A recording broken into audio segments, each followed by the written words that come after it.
Hormones made me look like MOM. The first time I noticed it, I thought the bathroom light was broken. I leaned closer to the mirror, tilting my head. My jaw looked softer. No, not just softer. Different. My cheekbones were higher. My lips looked fuller. And my skin, smooth. Almost glowing. I swallowed hard. Get a grip, I whispered to myself. It's just stress. But when I pushed my hair back from my forehead, my fingers trembled. Because staring back at me wasn't just a feminized version of myself. It was her. My mom. Not exactly, but close enough to make my stomach drop. The same curve of the eyebrows. The same subtle dip in the chin. The same faint arch in the nose bridge. I stepped back so fast I hit the towel rack. No. No, that's not possible. 3 months ago, my doctor had prescribed hormone therapy for a medical imbalance. Low testosterone, high estrogen spikes. He said it would stabilize me. Said it would even things out. He never said anything about this. My phone buzzed. It was Mom. Hey sweetheart, she said cheerfully. You coming over tonight? You sound tired lately. I stared at my reflection again. Her voice. My face. Yeah, I whispered. I'll be there. But as I hung up, one terrifying thought wouldn't leave my mind. If this was only 3 months in, what would I look like in another 3? And that's when I noticed something that made my heart stop. My voice, when I spoke again, sounded lighter. And I wasn't sure I could hide it much longer. And that was the moment I realized, this wasn't just a side effect, it was the beginning of something irreversible. I tried to ignore it. Tried to dress the same. Tried to walk the same. Tried to lower my voice every time I spoke. But the world notices what you desperately try to hide. At work, Sam squinted at me. Dude, did you change your skincare routine? I forced a laugh. What? No. You look different. Different. That word again. In meetings, people tilted their heads slightly when I talked. My ID badge photo didn't match the face wearing it. And then it happened. In the elevator. A stranger smiled at me and said, "Excuse me, ma'am, which floor?" Ma'am. The word hit me like a physical shove. I didn't correct her. I couldn't. Because part of me was frozen in embarrassment. But another part felt something else. A strange, electric curiosity. That night, at Mom's house, she stared at me for a long time. You're looking more like me every day, she said softly. I laughed nervously. Yeah, right. She didn't laugh back. You always had my features, she continued. They're just showing more now. My chest tightened. Does it bother you? She asked gently. I opened my mouth to say yes. But what came out was, I don't know. Because the truth was, I didn't know. It scared me. But it also fascinated me. And later that night, when I caught my reflection again under her hallway light, I didn't look away immediately. I leaned closer. Studied the softness. The elegance. The resemblance. And for the first time, I wondered what would happen if I stopped fighting it. But the next morning, I woke up to a text from my doctor that made everything 10 times more complicated. Your hormone levels have shifted more than expected. That's what the message said. Shifted more than expected. I stared at it for 5 full minutes. When I called him, his tone was calm, too calm. It's unusual, but not dangerous, he assured me. Your body is responding strongly to estrogen. We can adjust the dosage, if you want. If I want. That phrase echoed in my mind. Because for the first time, it wasn't just happening to me. I had a choice. That night. I stood in front of my closet. My fingers brushed against one of Mom's old scarves she'd given me years ago. I don't know why I picked it up. I don't know why I wrapped it around my neck. But when I did, something clicked. I didn't look ridiculous. I looked right. I tried adjusting my posture. Letting my shoulders relax. Letting my movements soften. I whispered, "Hi," in my natural voice. Higher. Gentle. It didn't sound fake anymore. It sounded like me. My heart pounded. Was I losing myself? Or discovering something buried deeper? I ordered subtle makeup online that night. Just to see. Just to experiment. Just to understand.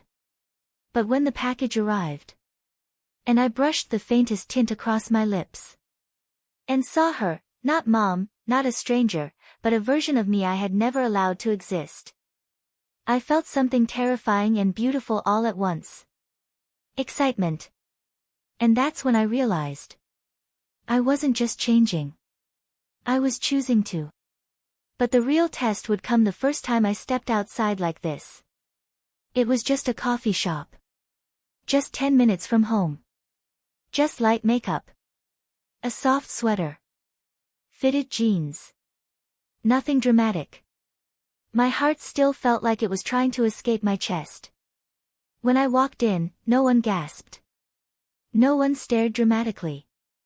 They just accepted it. "Hi," the barista smiled. "What can I get you?" Her tone wasn't confused. It wasn't mocking. It was natural. I ordered. Sat down. And realized something shocking. I felt comfortable. Like I wasn't performing. Like I wasn't pretending. When I caught my reflection in the window, softened features, expressive eyes, a faint resemblance to Mom, I didn't feel panic. I felt alignment. But then my phone rang. It was Sam from work. "Hey, weird question," he said carefully. "Are you going through something?" My pulse spiked. "I mean," he continued, "people are talking." There it was. Reality. The outside world creeping closer. "You know you can tell me anything, right?" I looked at my reflection again. And for the first time, I didn't feel like I was hiding. But I knew if I told him, everything would change. And I wasn't sure I was ready for that yet. It didn't stay private. Things never do. HR called me in 2 weeks later. "We've received comments," the woman said gently. "About presentation changes." Presentation. Like I was a slide deck. "Are you transitioning?" she asked carefully. The room felt too small. Too bright. Too honest. I could lie. Say it was temporary. Say it was medical. Say it wasn't intentional. But I thought about the mirror. The scarf. The coffee shop. The comfort. And my mom's quiet words. "You always had my features." I inhaled slowly. "Yes," I said. The word felt like jumping off a cliff. Silence filled the room. But then. "Okay," she said simply. "We just need to update some paperwork." That was it. No explosion. No disaster. Just paperwork. When I told Mom that night, she smiled softly. "I always wondered," she admitted. "Wondered what?" "If you'd ever let yourself be fully you." My throat tightened. "I look like you," I whispered. She cupped my face gently. "No," she said. "You look like you." And in that moment, I understood something powerful. This wasn't about becoming her. It was about inheriting strength I never realized I had. But there was still one final decision left to make. 3 months later, I stood in front of the mirror again. Longer hair. Soft curves. Gentle confidence in my eyes. Yes, I resembled Mom. But I also saw individuality. Growth. Courage. My voice wasn't forced anymore. My posture wasn't rehearsed. I wasn't hiding. I wasn't experimenting. I was living. When I went to a family gathering that weekend, no one gasped. They stared, yes. But Mom stood beside me proudly. "This is my child," she said firmly. And for the first time in my life, I didn't feel like I was pretending to be someone strong. I felt strong. The hormones didn't steal me. They revealed me.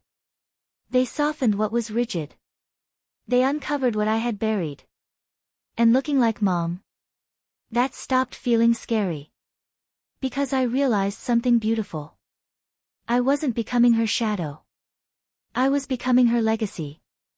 And if you're watching this, struggling with your own reflection, let me tell you something honestly. Sometimes the mirror doesn't lie. Sometimes it waits. Waits for you to stop running. Waits for you to see yourself clearly. And when you finally do, it doesn't show you who you lost. It shows you who you were always meant to be. And the next time I looked into that mirror, I smiled, because for the first time, I recognized the person staring back at me. The first time I introduced myself with my new name, my hands were shaking. I hadn't even told you that part yet, have I? Because somewhere between the coffee shop confidence and the HR paperwork, something shifted inside me. It wasn't just about hormones anymore. It was about identity.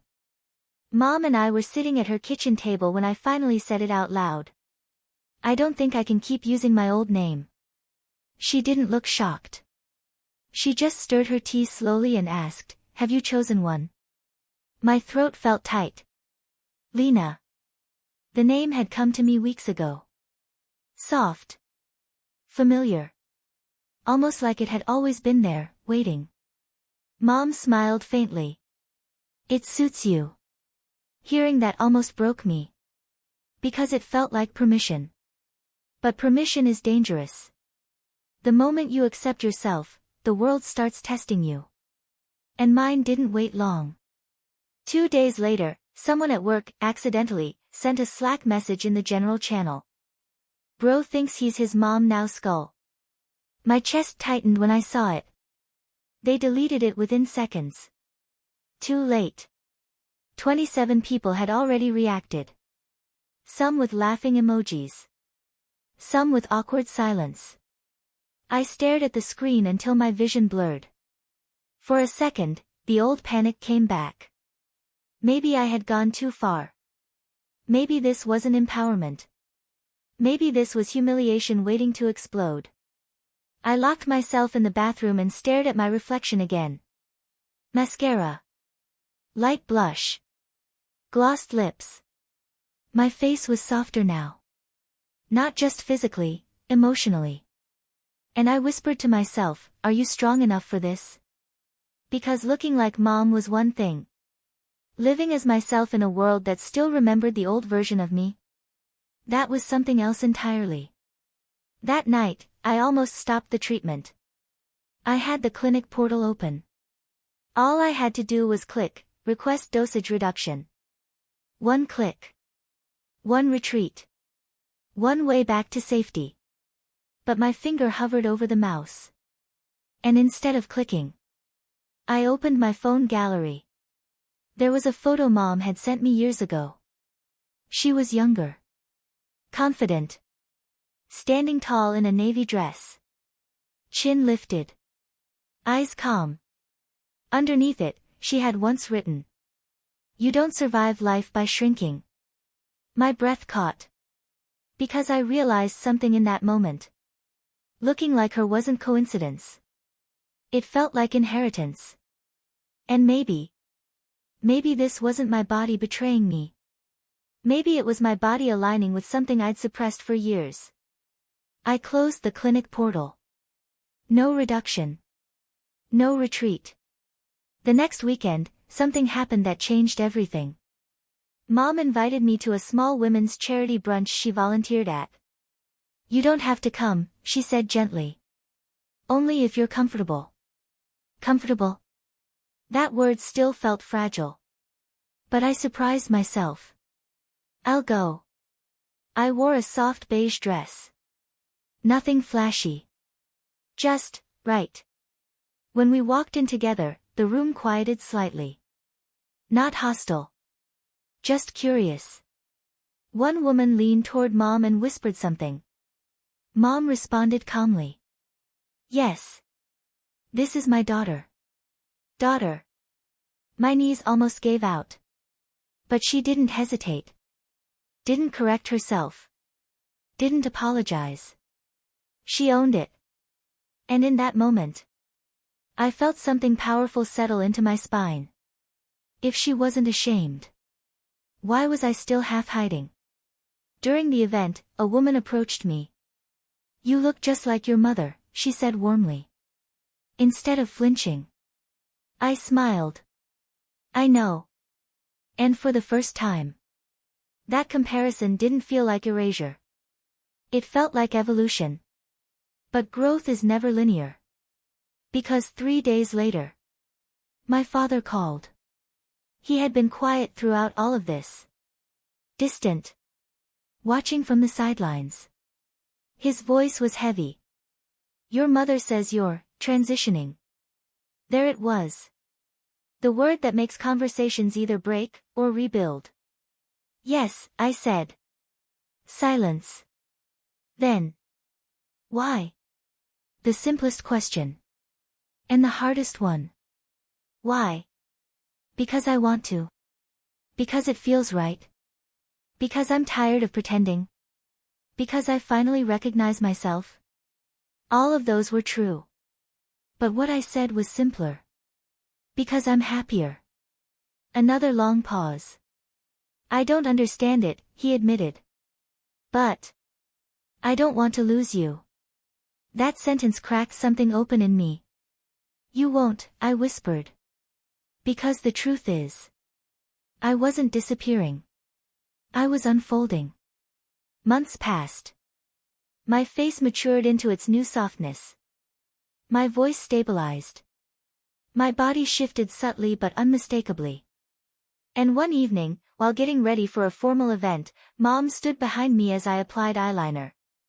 She caught my eye in the mirror. You've stopped looking scared, she observed. I realized she was right. The fear had faded into something steadier. Not perfection.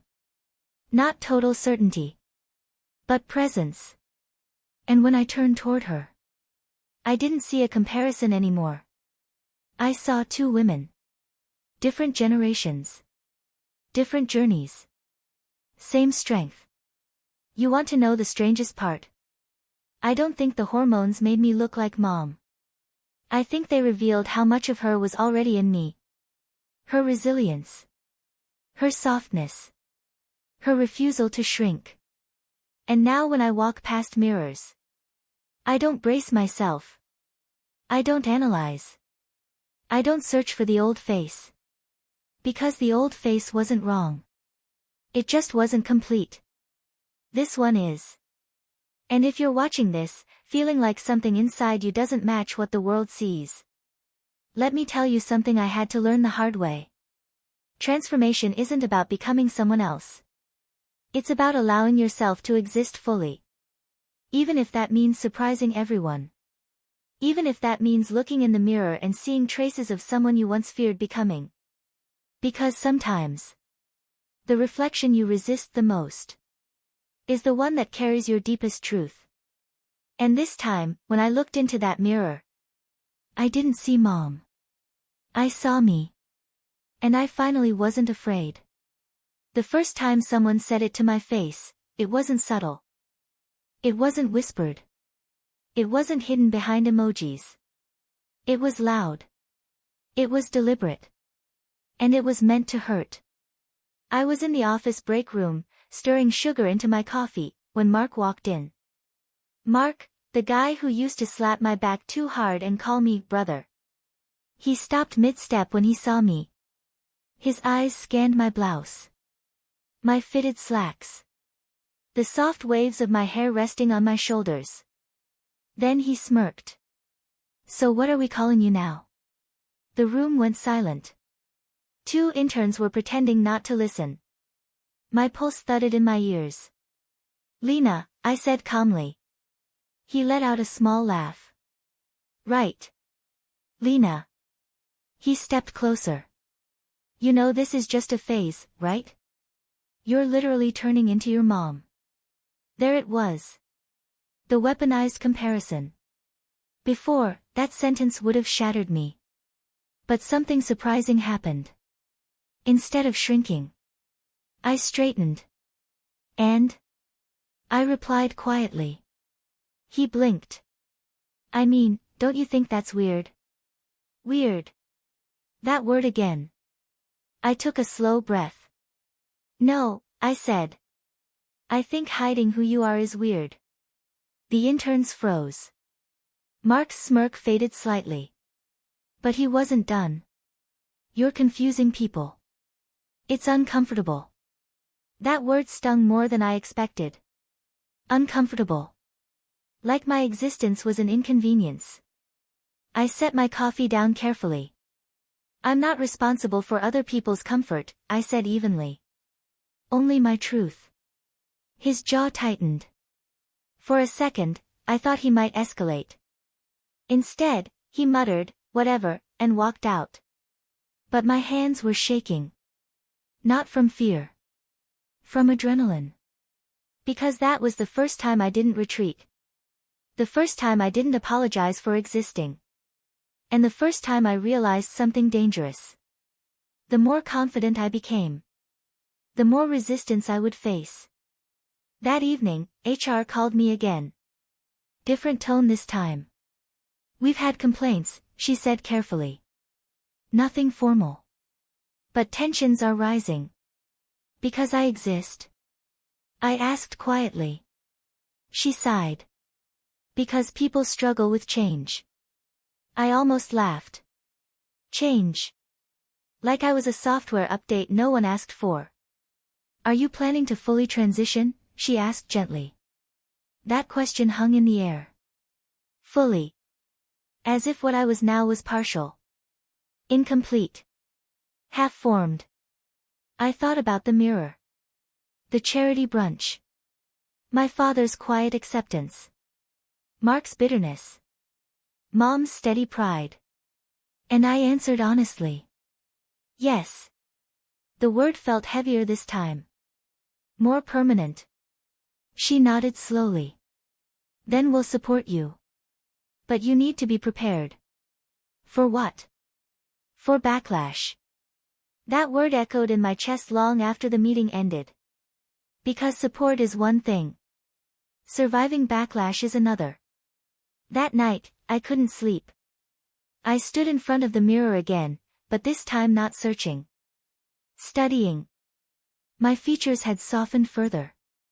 My collarbones looked more delicate. There was a grace in my posture I hadn't practiced. It was becoming instinct. And suddenly, a terrifying thought hit me. What if one day I don't remember what I used to look like? What if that version fades completely? Would that be loss? Or liberation? My phone buzzed. It was Dad. A photo attachment. I opened it. It was an old family picture. Me at 16. Short hair. Stiff smile. Shoulders squared like I was bracing against something invisible. Under it, he wrote. I see now you were never comfortable. I stared at that image for a long time. He was right. That person wasn't unhappy. But they weren't relaxed either. There was tension in the jaw. Tension in the eyes. Tension in the soul. And then I looked back at my reflection. The softness wasn't weakness. It was release. But life doesn't let you evolve quietly. 2 weeks later, something happened that nearly broke me. Someone printed a side-by-side photo. Old me. New me. They taped it inside the office restroom stall. Underneath it, they wrote. Choose your fighter. I felt my throat close when I saw it. Humiliation. Anger. Exposure. For a split second, I wanted to tear it down and disappear.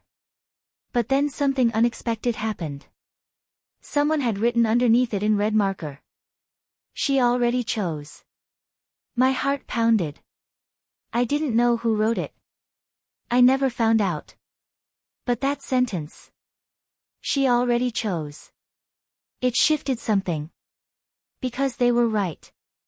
I had chosen. Not out of rebellion. Not out of imitation. Not because I wanted to become mom. But because for the first time in my life, I wasn't surviving. I was living. The real confrontation came at a family dinner. Dad invited extended relatives.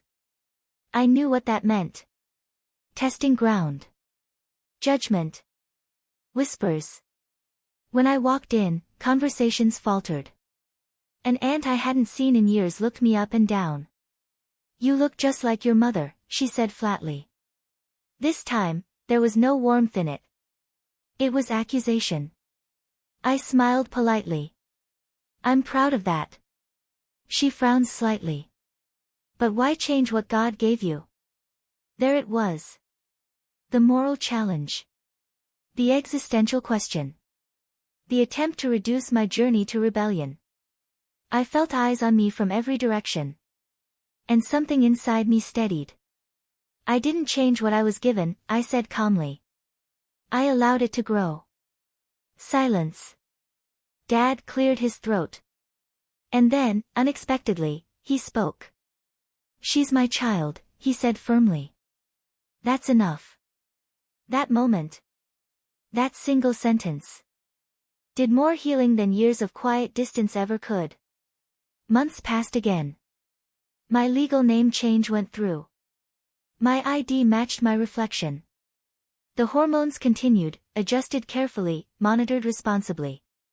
But the biggest transformation wasn't physical anymore. It was internal. One afternoon, Mom and I were shopping. We caught our reflections side by side in a store window. Same eyes. Same quiet strength. Different stories. You know, she said softly, I used to wish I was softer when I was younger. Less rigid. Less afraid. I looked at her. You're not afraid. She smiled faintly. I learned not to be. And suddenly, I understood something profound. This wasn't about becoming her. It wasn't about resemblance. It wasn't about hormones. It was about lineage.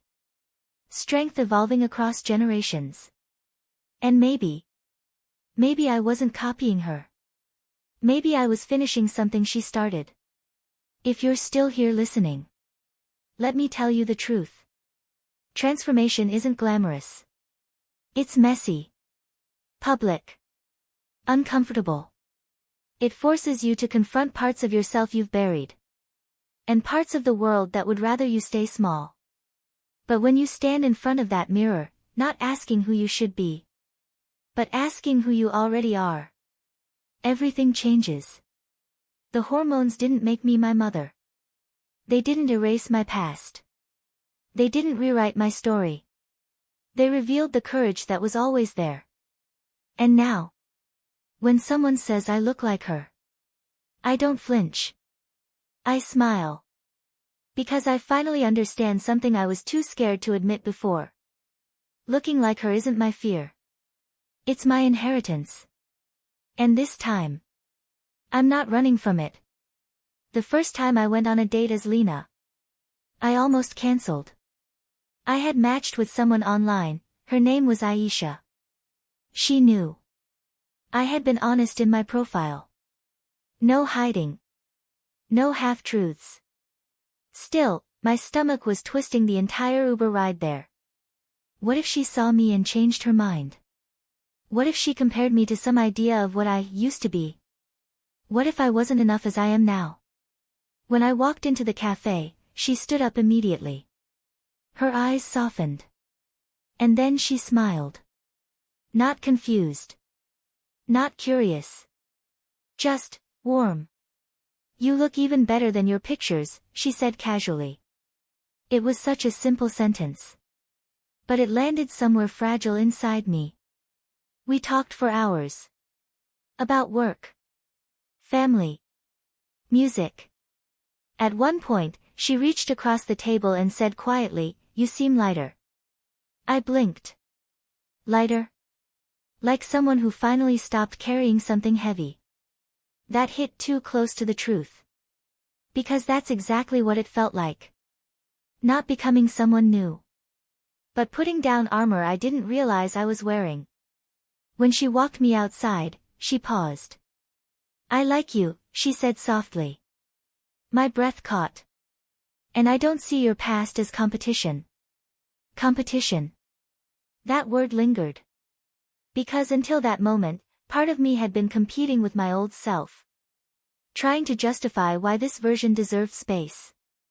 But maybe I didn't need to compete. Maybe I just needed to exist. She kissed my cheek before leaving. And for the first time in my life, affection didn't feel like performance.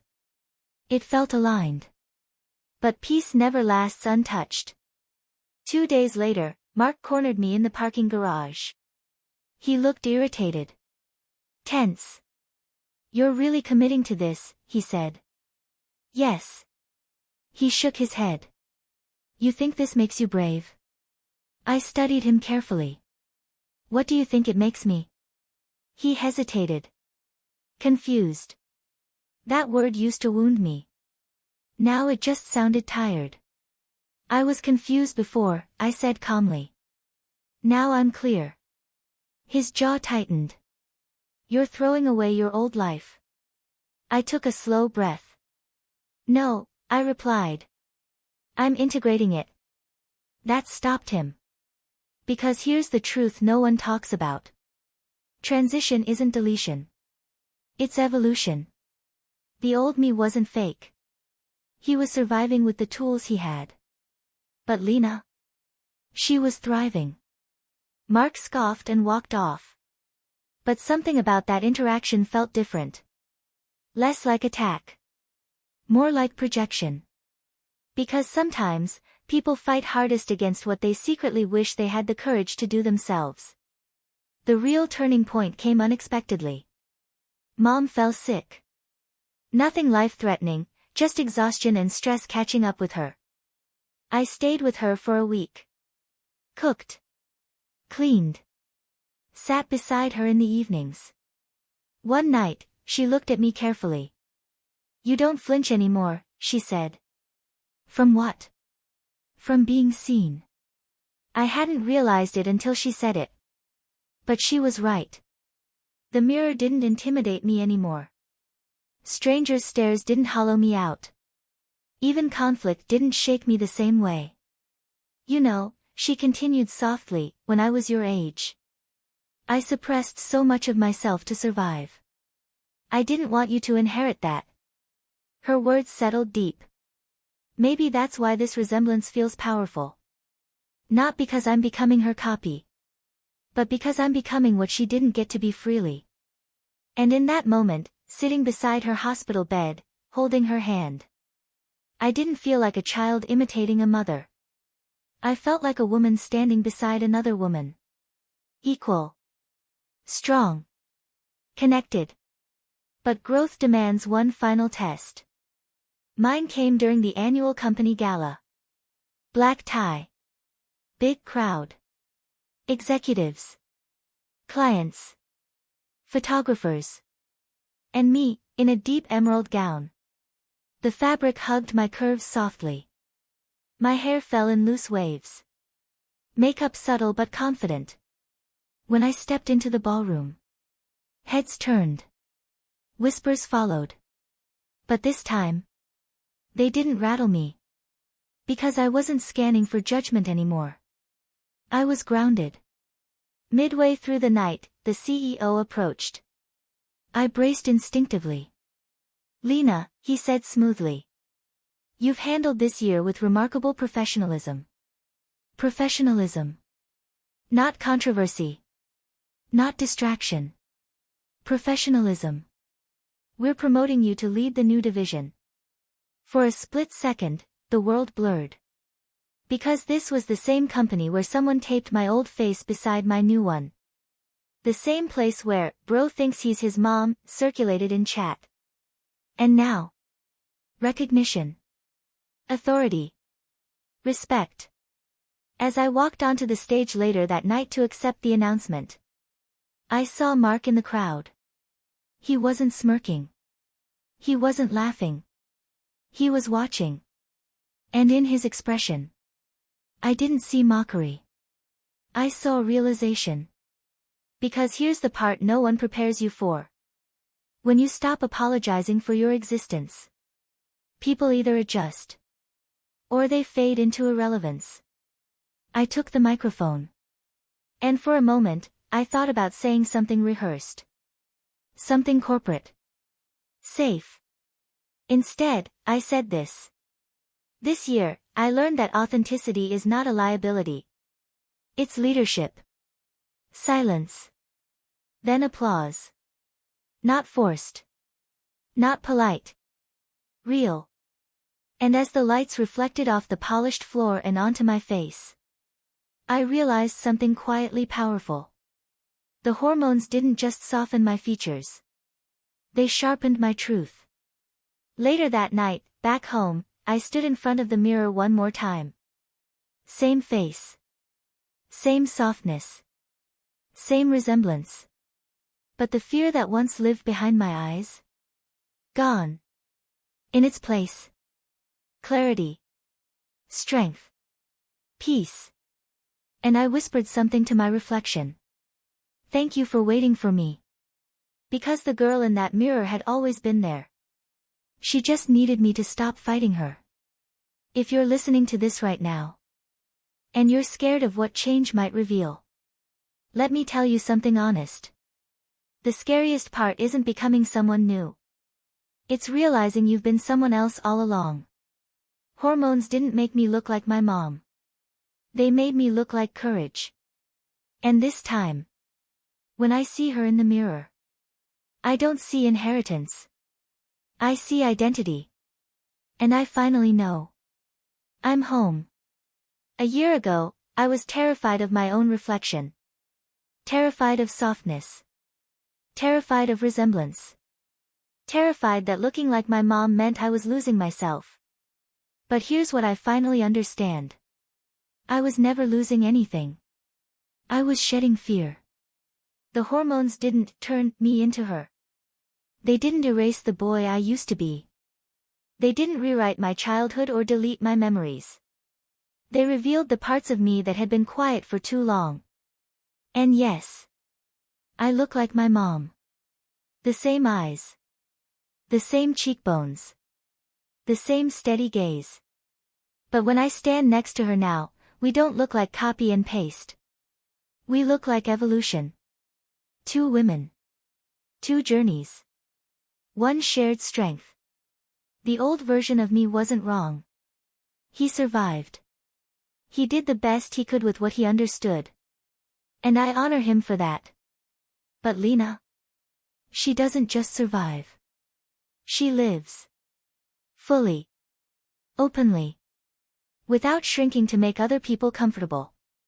And if you're watching this, wondering whether it's too late to listen to that quiet voice inside you. It's not. It's never too late to soften. It's never too late to align. It's never too late to choose yourself. Because the mirror doesn't create who you are. It reflects what you're brave enough to accept. And today, when I look into mine, I don't see fear. I don't see confusion. I don't see comparison. I see clarity. I see strength. I see a woman who stopped apologizing. Hormones didn't make me look like my mom. They helped me recognize my own reflection.